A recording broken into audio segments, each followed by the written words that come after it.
Mi madre me echó de casa la noche que cumplí 18 años. Tiró mi maleta por las escaleras y gritó que yo era una réplica del traidor que la arruinó. «Lárgate de aquí, me traicionarás como él, lo sé». No esperaba que fuera esa rabia la que me llevara a un matrimonio rico. Me llamo Nuria y tengo 28 años, casi 3 décadas de vida, pero a veces siento que mi vida no empezó realmente hasta la noche en que me echaron de casa. Pero antes de eso, había otra versión de mí. Una niña que creía en los cuentos de hadas, una persona que creía que mamá era dulce y que papá siempre volvía a casa, una persona que se quedaba dormida con el olor de los rollos de canela y el sonido de la canción de cuna de su madre, el sonido de la risa de mi padre resonando en nuestro ático en el centro de Chicago.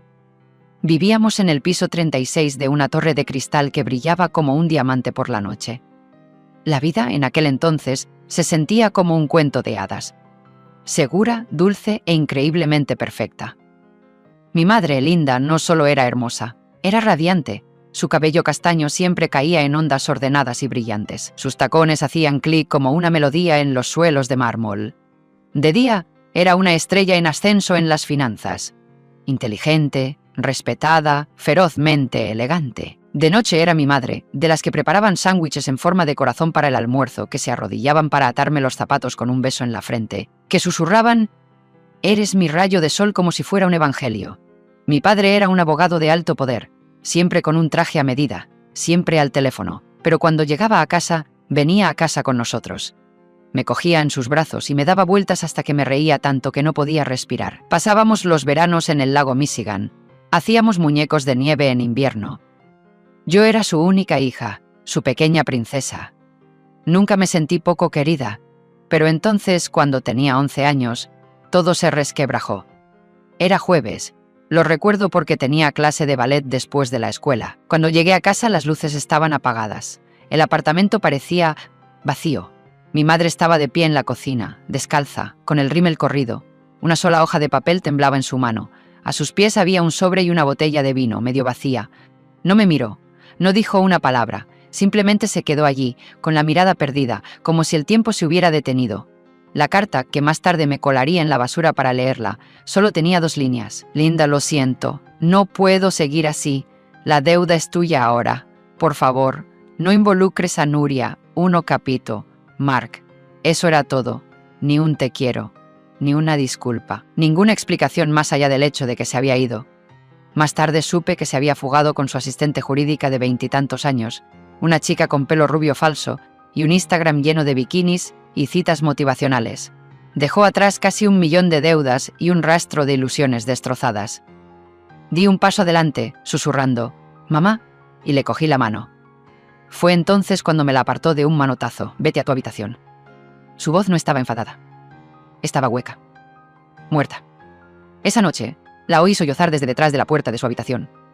Oí el estruendo de los cristales contra las paredes, el ruido sordo de los tacones al ser pateados, y luego silencio. Un silencio largo y aterrador que no se rompió en semanas. Al principio, pensé que solo estaba de duelo. Esperé. Limpié. Dejaba notas debajo de su puerta con dibujos de corazones y figuras de palitos. Ella nunca respondía. Luego las cosas cambiaron. Los comentarios bruscos se convirtieron en gritos. Los hombros fríos se convirtieron en portazos. Mi madre empezó a mirarme como si fuera un extraño, o peor aún, como si fuera él. «Tienes sus ojos», dijo una vez, con voz ácida. Y su sonrisa burlona.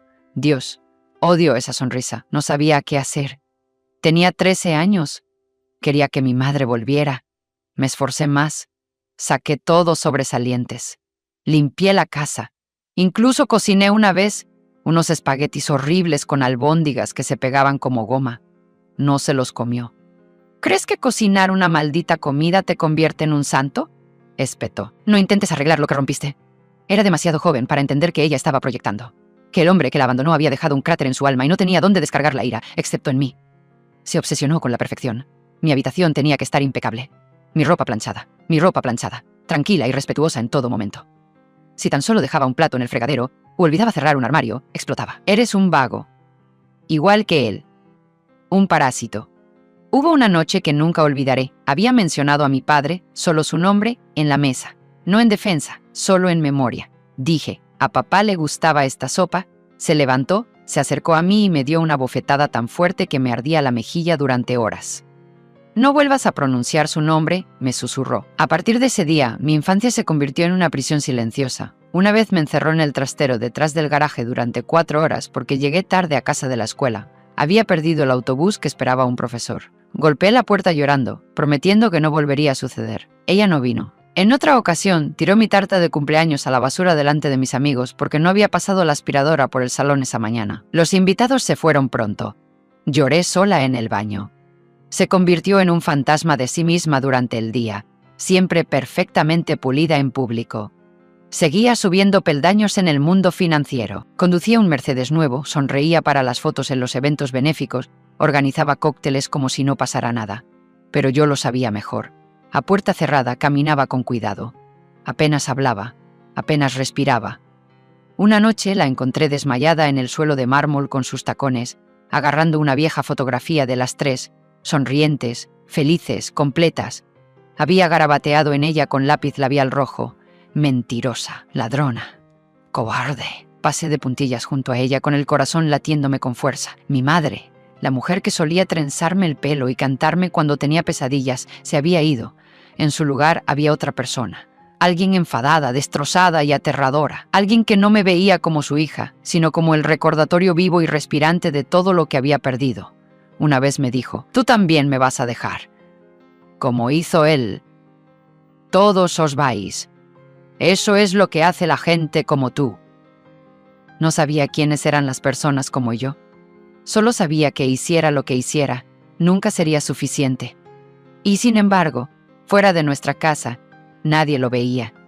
Veían a Linda Miller, la brillante directora financiera con el vestuario de diseñador y las cejas perfectamente arqueadas. Veían el ático, las perlas, el aplomo. No veían los moretones en mi muñeca, donde ella me había agarrado con demasiada fuerza. No vieron el miedo en mis ojos cada vez que sus pasos resonaban por el pasillo. Aprendí a ocultarlo. Aprendí a sonreír. Aprendí que la supervivencia significaba silencio. Nunca le conté a nadie lo que realmente sucedió en esa casa. No hasta años después. No hasta la noche en que me echó. No hasta el momento en que me di cuenta de que a veces el amor, cuando se tuerce por el dolor, puede convertirse en su propio tipo de violencia. Y a veces las personas que se supone que deben protegerte son las que más te hacen daño. Se suponía que iba a ser mi 18º cumpleaños. En cambio, se convirtió en la noche en la que dejé de ser la hija de alguien. La nieve había estado cayendo toda la tarde, cubriendo las calles de Manhattan con un espeso y brillante silencio. Llegué tarde a casa de la escuela, solo 15 minutos tarde. Pero eso fue suficiente. Mi madre ya estaba de pie junto a la puerta cuando entré, con una copa de Pinot Noir medio vacía en la mano, los labios temblorosos y los ojos encendidos. Sus tacones resonaron en el suelo de mármol mientras se abalanzaba hacia mí. Sin decir palabra, empujó una maleta contra mis piernas y luego me arrojó un fajo de billetes enrollado al pecho. $500. Dinero manchado de sangre, tal vez. Un regalo de despedida de alguien que quería que me fuera. «Cada maldito día te pareces más a él», escupió, con la voz temblorosa. La misma sonrisa petulante, los mismos ojos manipuladores. «Vas a traicionarme, como hizo él. Ya lo veo». «Mamá, por favor», susurré, con la voz atascada en la garganta. «Es mi cumpleaños». No pestañeó, ni siquiera se inmutó. «Vete». La puerta de acero se cerró de golpe detrás de mí con tanta fuerza que hizo vibrar el pasillo. Durante unos segundos, me quedé allí de pie, demasiado aturdida para respirar, con la nieve cayendo sobre mis pestañas como confeti helado. Luego caminé. No sabía dónde iba. Solo sabía que ya no tenía hogar. La nieve se convirtió en aguanieve, y la aguanieve se convirtió en una lluvia fría y punzante. Mis botas se empaparon. Mis manos se entumecieron. La batería de mi teléfono se agotó alrededor de las 11 p.m. Fue entonces cuando me acordé de Jenny. Jenny y yo habíamos sido mejores amigas desde el primer año de instituto. Solía bromear diciendo que era la única persona que podía hacerme reír incluso cuando me estaba ahogando. No esperaba que abriera la puerta a esa hora, pero lo hizo, envuelta en una bata de felpa, con los ojos muy abiertos de horror cuando me vio empapada y temblando. «Deb, Dios mío, ¿qué te ha pasado?» «Mi madre me ha echado», susurré con voz ronca. No hizo preguntas. Simplemente me metió dentro, me envolvió en mantas y me preparó un té. Esa noche dormí en su sofá como una niña perdida en una tormenta, y en cierto modo lo estaba. Durante las siguientes semanas, la familia de Jenny me acogió, Sus padres eran amables pero cautelosos. Me dieron espacio, pero podía ver la pregunta en sus ojos. ¿Qué clase de madre echa a su propia hija? No tenía la respuesta. Encontré trabajo en una pequeña cafetería cerca de la Universidad de Columbia, a pocas manzanas del campus. Temprano por la mañana hasta tarde por la noche, las propinas apenas alcanzaban para el autobús. Pero trabajaba como si mi vida dependiera de ello, porque así era. Jenny me ayudó a encontrar una compañera de piso en Craigslist. Se llamaba Becca. Tenía el pelo morado, 3 gatos y una fascinación por el tarot. Al principio parecía inofensiva. Me mudé a un apartamento diminuto y húmedo en Harlem, que siempre olía vagamente a queso quemado, pero era mío. Por primera vez no me desperté con miedo de oír pasos en el pasillo. Un mes después, llegué a casa y encontré la puerta de mi habitación abierta. Becca estaba sentada en mi cama, hojeando mi diario, mis pensamientos privados, mis pesadillas. El lugar donde escribía las cosas que no podía decir en voz alta. ¿Qué diablos estás haciendo?, le grité. Ella se sobresaltó, lo cerró de golpe y murmuró algo sobre curiosidad, pero no se quedó ahí. Una semana después, apareció un vídeo en internet. Era una grabación, solo de audio, de mí hablando con Jake. Jake era el chico que conocí en el campus justo después de las vacaciones de invierno. Tenía ojos suaves, pelo castaño despeinado y una especie de calidez tranquila que me recordaba la seguridad. Habíamos estado hablando, conociéndonos poco a poco. El audio capturó una de nuestras conversaciones en mi apartamento, pero el clip había sido editado torpemente, pero lo suficiente. En él sonaba como si estuviera presumiendo de jugar con él por su dinero, de por fin acercarme a alguien rico. Por supuesto, nada de eso era real. Era una broma privada entre nosotros, sacada de contexto. Pero el daño ya estaba hecho. El vídeo se difundió por los foros del campus como la pólvora. De repente, yo era esa chica, la cazafortunas manipuladora, la falsa, la estafadora. En una fiesta de una hermandad de mujeres unos días después, alguien me tiró una bebida. Otra chica susurró rompegares cuando pasé. Incluso los camareros del trabajo me miraban con recelo. Jake me encaró, confundido pero no enfadado. «Nuria», me preguntó, «¿tú dijiste esas cosas?» «No», dije, con la garganta apretada. «Lo juro por todo lo que tengo, no lo hice». Me creyó, pero la confianza se había visto herida, y entonces, como si el universo no me hubiera dado ya suficientes patadas, me convocaron a una audiencia disciplinaria en Columbia. Alguien había presentado de forma anónima una denuncia de plagio en la oficina del decano. Me acusaban de robar un trabajo de investigación completo para mi clase de pensamiento político moderno. La acusación venía acompañada de capturas de pantalla, citas falsas y una dirección de correo electrónico desechable. El personal fue educado pero firme. Hasta que pudiera demostrar lo contrario, quedaba suspendida a la espera de revisión. Me llevó días, largos y angustiosos días, revisar borradores, enviar metadatos, encontrar marcas de tiempo e historiales de revisión. Apenas comía, no dormía. Bajé 5 kilos en una semana. Jenny me trajo sopa y pañuelos y se sentó conmigo durante los ataques de pánico. Al final me exculparon. Las pruebas estaban de mi lado. Pero lo que me quedó grabado no fue solo la acusación, sino el estilo que tenía, la redacción, el tono pasivo-agresivo mezclado con una furia farisaica, del tipo que había oído toda mi vida. Cuando la universidad finalmente reveló la dirección IP vinculada al envío, se me heló la sangre. Se remontaba a una señal Wi-Fi que provenía del edificio de oficinas de Linda. Había usado un nombre falso, un correo electrónico falso, pero era ella. Mi madre había intentado sabotear mi educación. Miré la pantalla con incredulidad, no porque lo hubiera hecho, sino porque había llegado tan lejos. ¿Y para qué? ¿Para castigarme por irme? ¿Por sobrevivir? El punto de ruptura llegó 2 noches después. Iba caminando a casa desde la cafetería cuando un hombre intentó arrebatarme el bolso. Salió de un callejón oscuro, agarró la correa y tiró tan fuerte que caí a la cuneta. Grité. Luché. Di patadas. Salió corriendo con las manos vacías, pero yo me senté en la acera temblando, con las rodillas raspadas y el labio sangrando. Por un momento, quise acurrucarme y desaparecer, dejar que la ciudad me tragara entera. Pero entonces algo hizo clic. Seguía de pie, seguía respirando. Y a pesar de todo, la crueldad de mi madre, la traición de mi compañera de piso, la humillación, había llegado hasta aquí. Por mi cuenta, pensé en la chica que solía ser, la que andaba de puntillas alrededor de los cristales rotos, la que se estremecía con cada portazo, la que se disculpaba por existir. Enamorarme de Jake fue lo más fácil que he hecho en mi vida. Empezó con un café. Yo había derramado el mío sobre mis apuntes en la biblioteca de la universidad, y él me ofreció servilletas y una sonrisa que podría haber derretido una ventisca de Chicago. Esperaba que todo quedara ahí, otro chico agradable al que nunca volvería a ver. Pero apareció a la mañana siguiente, y a la siguiente, hasta que me di cuenta de que no era solo un extraño amable, se estaba convirtiendo en mi lugar seguro. Jake no era ostentoso, no le importaba la ropa, el estatus o presumir. Era estable, amable, el tipo de hombre que te acompañaría a casa bajo la lluvia solo para asegurarse de que llegas a salvo, aunque eso significara perderse su propia clase. Entonces, no sabía que provenía de una familia tan adinerada que su apellido le abría puertas en lugares de los que solo había leído. Nunca lo mencionó, nunca tuvo que hacerlo. Se enamoró de mí en los espacios tranquilos, en los pequeños silencios que antes me daban miedo. Y una tarde de nieve, en un banco con vistas al río, lo dijo en voz alta. «Te quiero, Nuria», susurró, apartándome el pelo de la cara. «Y no me importa cómo sea tu pasado, me importas tú». Se lo devolví. Durante un tiempo, sentí como si estuviera viviendo la vida de otra persona. Iba a clase, trabajaba y pasaba cada momento libre, envuelta en los brazos de Jake. Empecé a creer que tal vez podría tener algo normal, algo bueno. Tal vez el amor podría ser sencillo. Entonces ella volvió. Llovía, por supuesto. Siempre llovía cuando Linda Miller aparecía. Acababa de llegar a mi dormitorio cuando oí el golpe. Agudo. Urgente.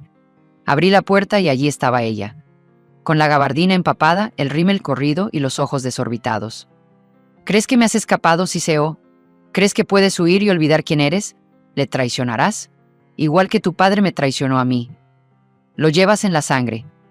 Intenté cerrar la puerta. Ella metió el pie entre el marco. «Yo no soy como él», dije con voz temblorosa, «y tampoco soy como tú». «Ya verás», dijo fríamente. «Un día, él se irá, y tú serás como yo». Forcé la puerta para cerrarla. Esa noche, bloqueé su número, borrando el correo electrónico que me envió lleno de versículos de la Biblia y amenazas. Pero no importó. Linda no era de las que se callan con un botón. Ella intensificó la situación. Unos días después, Jake llamó, con voz baja y tensa. «Mi madre recibió una carta», dijo. «Sobre ti». Me quedé helada. «¿Qué tipo de carta?» «Un paquete. Fotos. Denuncias. Alguien te acusa de ser una manipuladora. Una cazafortunas». Ya sabía quién era. Nuria, 8, la chica desesperada económicamente, la oportunista profesional.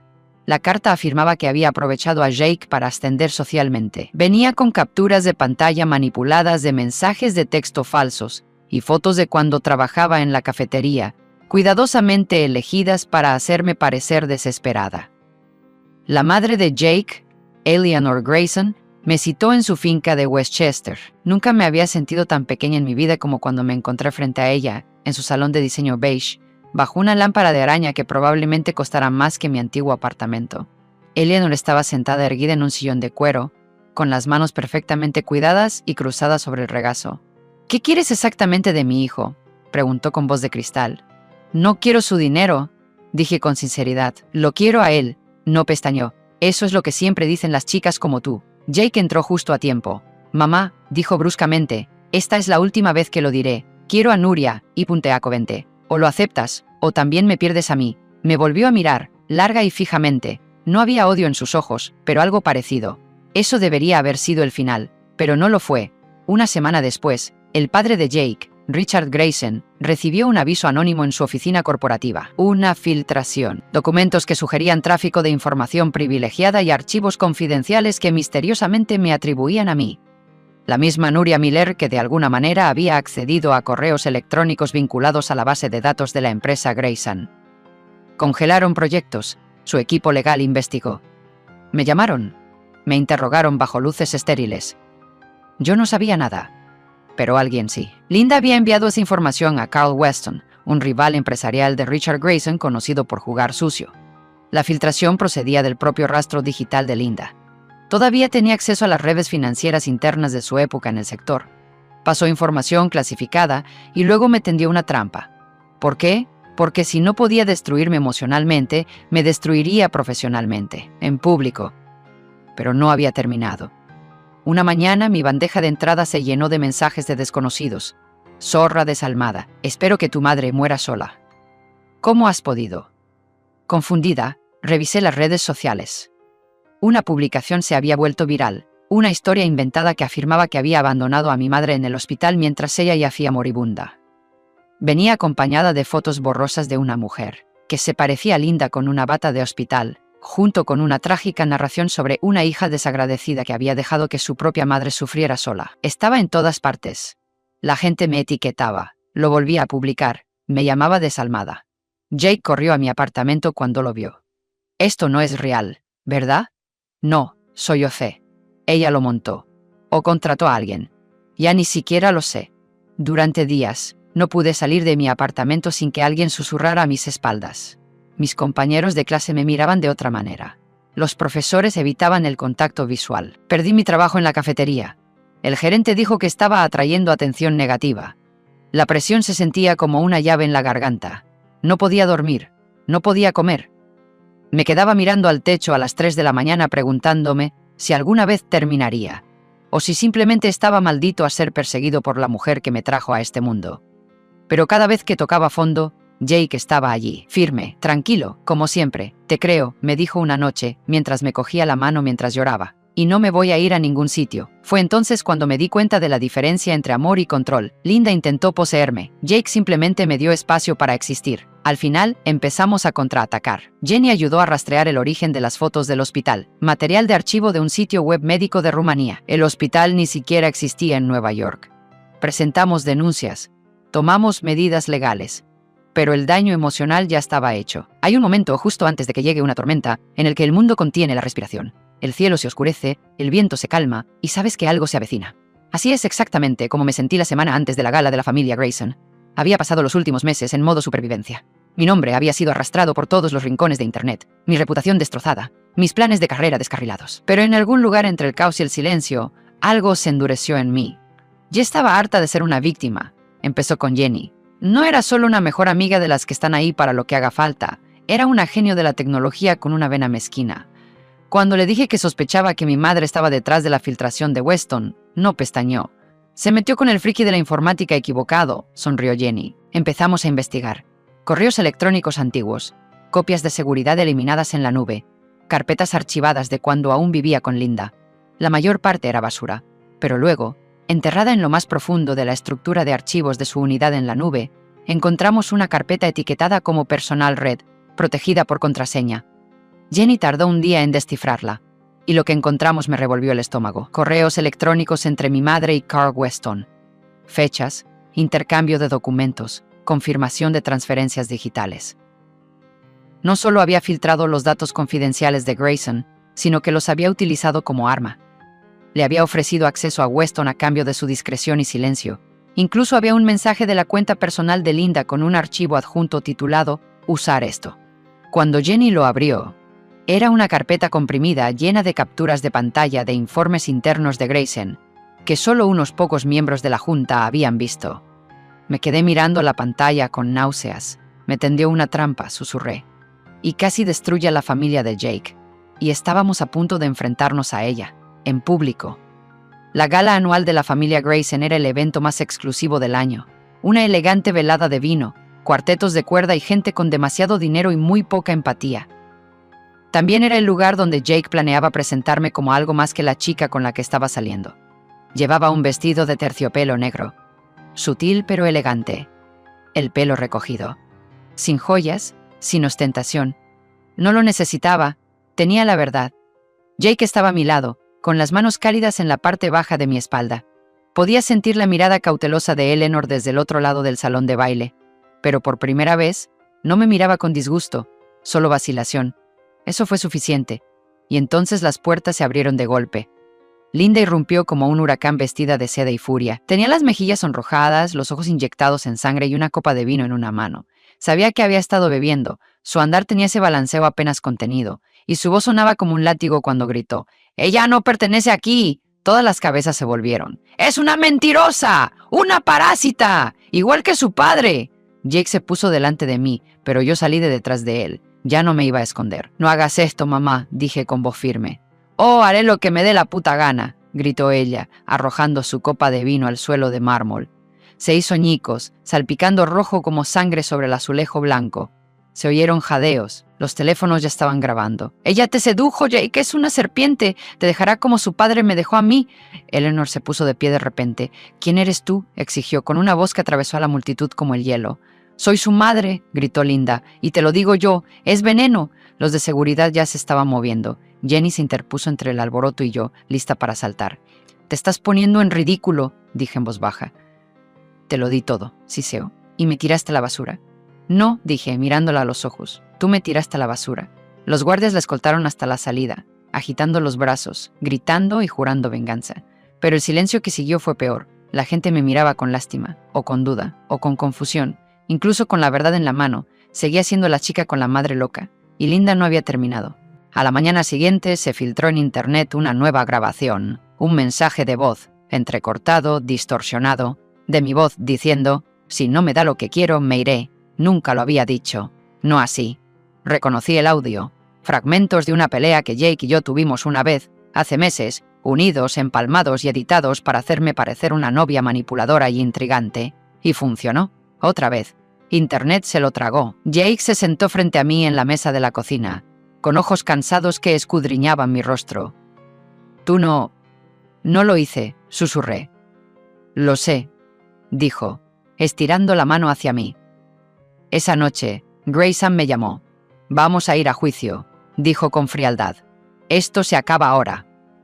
Sus abogados lo reunieron todo. La cadena de correos electrónicos, la farsa del hospital falso, las grabaciones manipuladas. Estábamos a días de presentar una demanda por difamación cuando regresé al apartamento de Jenny y encontré algo que me detuvo en seco. Era un diario encuadernado en cuero, viejo, familiar. Linda lo había enviado por correo, sin nota, sin mensaje, solo el diario, envuelto en papel marrón. Al principio no quise leerlo. Pensé que era una trampa, pero no pude resistirme. En el interior había páginas escritas hacía años, con la letra apretada y furiosa de Linda. Mark me dijo que si no firmaba los papeles, se llevaría a Nuria. Dijo que la deuda recaería sobre mí si no me portaba bien. Firmé todo. Se marchó con la secretaria la mañana siguiente. Había docenas de entradas como esa. Odio que se parezca a él. Odio cómo sonríe como solía sonreírme antes de romperme. Llora y quiero abrazarla, pero me duele. Me duele tanto que no puedo respirar. Necesito que me deje antes de hacerle más daño. Yo también sentía que no podía respirar. Había pasado años pensando que Linda era un monstruo, y tal vez lo era, en cierto modo. Pero los monstruos se hacen. No nació cruel, la habían destrozado, aplastada por un hombre que la utilizó y la desechó. Abandonada para cargar con el peso de su traición, su deuda y una hija que reflejaba su rostro. Yo no era la causa de su ira, solo era el espejo. Eso no excusaba lo que había hecho. No borraba los moretones, el aislamiento, los años de infierno emocional. Pero explicaba algo que no había entendido hasta ahora. Linda no me odiaba. Odiaba el dolor que yo le recordaba. Cerré el diario lentamente. Se suponía que la conferencia de prensa sería sobre los Grayson, sobre traición corporativa, corrupción financiera y titulares dramáticos para multimillonarios aburridos. Pero cuando Linda se acercó al micrófono, flanqueada por 2 abogados y el destello de docenas de cámaras, supe exactamente a dónde iba. No mencionó hojas de cálculo, ni uso de información privilegiada. Me mencionó a mí. Usó mis contactos, dijo con voz firme pero fría. Usó su relación con Jay Grayson para ascender. No es quien crees que es. Es una mentirosa, una manipuladora, igual que su padre. Era surrealista verla hablar de mí como si fuera una estafadora de las que había leído en la prensa sensacionalista. Como si no me hubiera arrullado de pequeña. Como si no me hubiera llamado ni una sola vez su rayo de sol. Jenny estaba a mi lado, con los dedos temblorosos mientras agarraba mi teléfono. Nuria, communist que acababa del tienes que hablar. No puedes dejar que ella escriba tu final. Asentí lentamente. Mi corazón latía tan fuerte que pensé que podría romperme las costillas. Pero subí al escenario, el mismo escenario que Linda acababa de envenenar con su versión de la verdad, y me puse de pie bajo las luces. Había al menos 50 cámaras apuntándome, quizá más. Podía ver mi reflejo en las lentes brillantes, los pómulos de mi madre, los ojos de mi padre, mi propio miedo. Carraspeé. Me llamo Nuria Miller, empecé, con la voz temblorosa, y no me avergüenzo de mi rostro. Hubo un momento de silencio, luego un silencio total. Nací de una mujer que una vez me amó con fiereza, que solía hacerme tortitas con forma de animales, y que me cantaba cuando tenía pesadillas. Pero cuando mi padre se fue, algo en ella se rompió. ¿Y lo vio en mí? Miré por encima del hombro. Linda estaba paralizada donde estaba, con la boca abierta por la sorpresa. Durante 5 años, dije, fui castigada por una traición que nunca cometí. Me encerraron en trasteros, me insultaron, golpeado. Me dijeron que me había vuelto exactamente como él. Alguien que se va. Escuché algunos jadeos. No miré a los periodistas. No miré al público. Seguí adelante, pero no me fui. Me quedé. Intenté amarla incluso cuando me dolía. Y cuando me echó, en mi 18º cumpleaños caminé por la nieve sin ningún lugar a donde ir. Trabajé. Luché. Construí una vida desde las cenizas, no porque quisiera vengarme, sino porque quería demostrar que era más de lo que ella creía que me convertiría. Mi voz se quebró, pero no me detuve. No te digo esto para humillarla. Te lo digo porque nadie merece vivir en silencio, con miedo de su propia familia. No odio a mi madre. Sufro por ella. Ojalá hubiera elegido la curación. Pero como ella no lo hizo, yo sí. Y luego di un paso atrás, le entregué suavemente el micrófono al moderador y salí del escenario. No miré atrás. Al día siguiente, todos los periódicos importantes publicaron la historia. Pero el titular no era el que Linda esperaba. El coraje de la hija trasciende el escándalo de Wall Street. El rostro del perdón. Nuria Miller habla. Linda no concedió ninguna otra entrevista. No pudo. Horas después de la conferencia de prensa, se desmayó en la parte trasera de su coche. Insuficiencia hepática, dijeron los médicos. Años de alcoholismo silencioso finalmente la alcanzaron. Cuando visité el hospital, la habitación estaba fría y demasiado iluminada, y ella parecía una versión de sí misma que apenas reconocí. Me tomó de la mano. «¿Te pareces a él?», dijo con voz ronca. «Pensé que si te apartaba, tal vez no me dejarías como él lo hizo». Apreté sus dedos. No lloré, no en ese momento. No quería irme, mamá, susurré. Solo quería que me quisieras de nuevo. Sus ojos se llenaron de lágrimas. Abrió la boca, pero no salió ninguna palabra más. Murió a la mañana siguiente.